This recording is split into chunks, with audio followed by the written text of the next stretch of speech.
ના કર્યું? પહેલા તમે ક્યાં ગયા હતા? કેસ બારીમાં કેસ કઢાવ્યો. પછી ત્યાંથી શું બીજું એમણે? અહીંયાથી આને અમે લાઈનમાં બેઠા. અહીંયાથી અમે રૂમમાં જઈને એટલે દીદી દવા આપે છે. ના અમને તપાસ કરતા નથી. અહીંયા હું જાણે બેઠી છું. અહીંયા હું બેઠી હું. નાઈથી મને દવા આપી દેશે. ના શું થાય છે એટલું પૂછશે. અને સીધી દવા આપશે. નાઈથી મને ચેકઅપ કરશે. શું થાય છે કઈ નહીં પૂછે. અને સીધી દવા.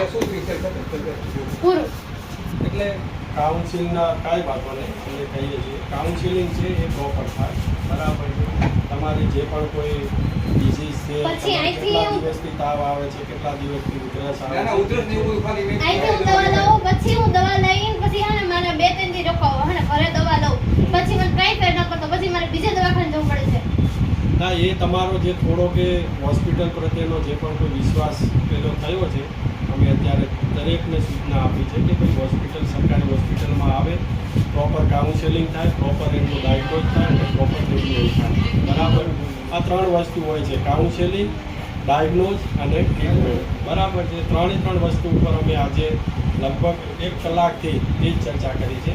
અને અહીંયા પેશન્ટ આવે, એમનો વિશ્વાસ જીતે, ઓપીડી વધે, એ બધું થશે. બરાબર છે. તમારી જે કમ્પ્લેન છે આવકાર્ય છે અને એ મુજબ હવેથી જે હોસ્પિટલનો સ્ટાફ છે એ મુજબ કામ આ વખતે મને ચાંદી પડી પણ મારા અહીંયા નતો આવતો. મારા પાસે હાલ અહીંયા.